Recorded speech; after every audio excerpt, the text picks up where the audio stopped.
Hello. Johann Sebastian Bach's St. Matthew Passion is one of the most revered works, widely revered works, in the whole of the classical literature. It's interesting this because it's a religious work, and you'd have thought that people who weren't inclined towards religion, and people particularly suspicious of religion, might take against it. And yet even recently, atheist, humanist philosopher who I know told me that if he goes to a performance of the St. Matthew Passion, he has to bribe his atheist friends to drag him back from converting to Lutheranism because the music has such a powerful effect on it. Just as long as I listen to the music, he said, I'm a believer. I know what he means. It does have that kind of effect.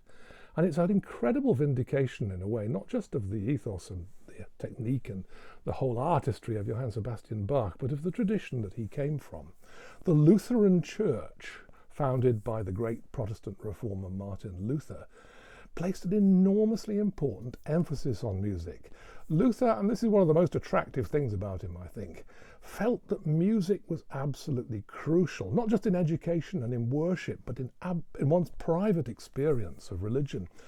For him, music was almost the second most important. Well, it wasn't almost, it was the second most important revelation of God's truth after Holy Scripture, which is saying a lot for Martin Luther. At one point he came out with a marvellous saying, tonus est anima verbi. The tone, the musical note, is the soul of the word. And he seems to have thought that you didn't really understand Scripture until you sang it. So music was an important part of worship. He took popular tunes and turned them into hymn tunes. They're sometimes called chorales. They're there in worship. A lot of the service was sung, and the congregation was expected to join in. Now, by the time Bach wrote his St. Matthew Passion in the early 18th century, the whole idea of the Passion in the Lutheran Church had taken on a remarkably new force, because it may seem like a kind of solemn concert work to us now, but in Bach's time, the idea of going to church and seeing a piece in which the religious drama was enacted and sung, not just so, but sung in the vernacular, in the ordinary language of the ordinary people, and also in which the people themselves took part, singing along with the hymns. They would have known these hymns, they would have known the words, it would have had an extraordinary resonance for them. It would have been, as we'd say now, immersive. Luther was a great democratizer and in some ways a kind of humanist religious figure. The church, the Catholic Church from which he had rebelled, against which he'd rebelled, in its services were in Latin. Very few people understood Latin at the time. The priest would deliver them facing away from the congregation towards the altar. Even sermons, readings from the Bible, these would have been in Latin too. So, generally speaking, the only way that the people could understand or feel the service was to listen to the music and to look at the pictures on the walls of the cathedral, which of course were a very important part of the devotion too. Luther wanted everyone to understand, to be involved in, everyone to be part of this religious journey that the service was all about. And Bach's Passions are a terrific reflection of how vibrant that tradition had come by the beginning of the 18th century. Why is this piece, though, so popular even to us in a very different century, many of whom don't have religious faith of any description whatsoever?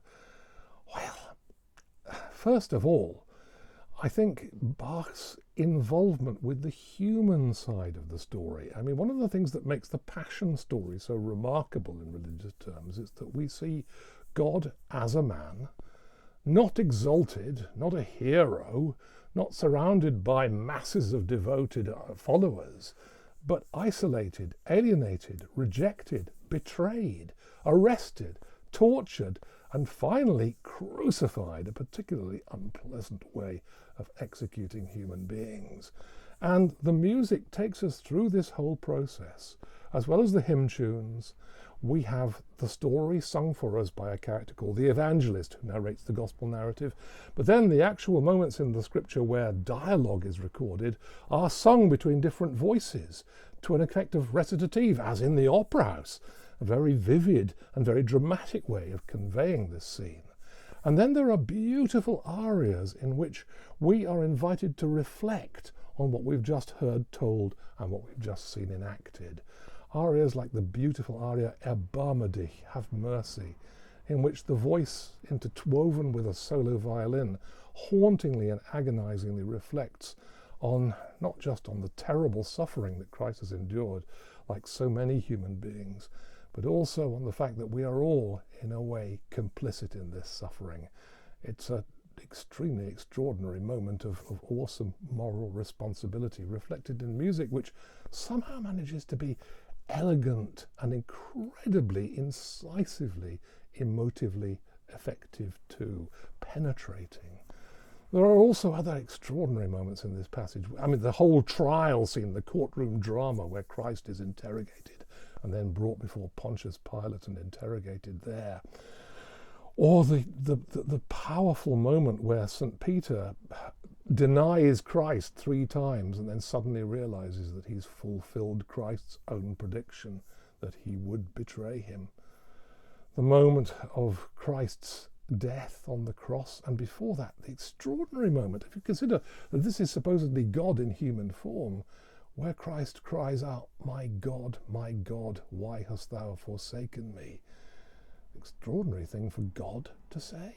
Is God suddenly become a doubter?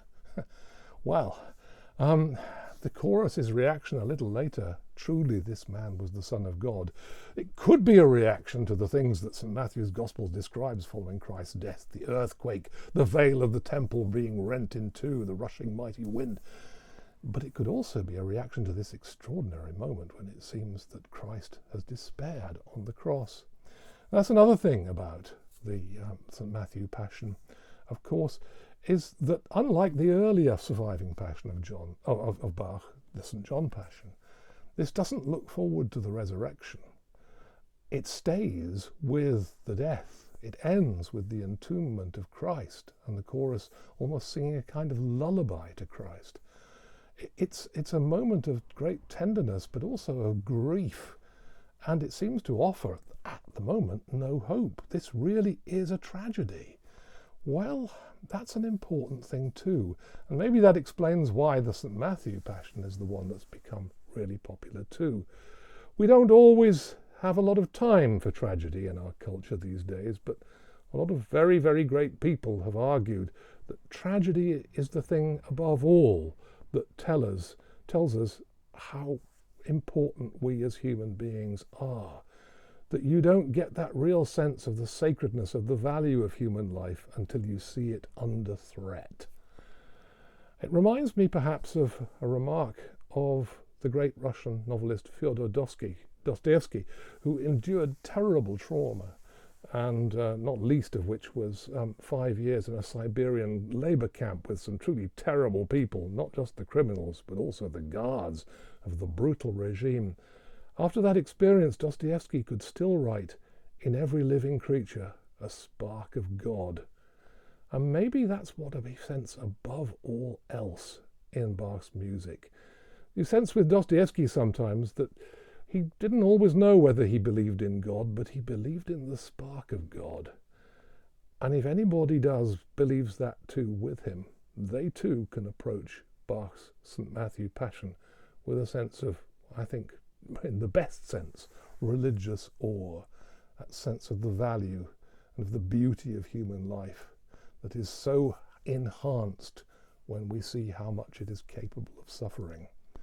And in music of such extraordinary, vivid, expressive power, eloquence and beauty too.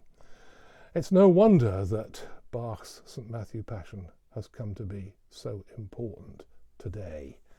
It's a piece that reminds us that sometimes we do need a sense of value beyond our own lives, whatever we may call it. Something transcendent, something to hope for.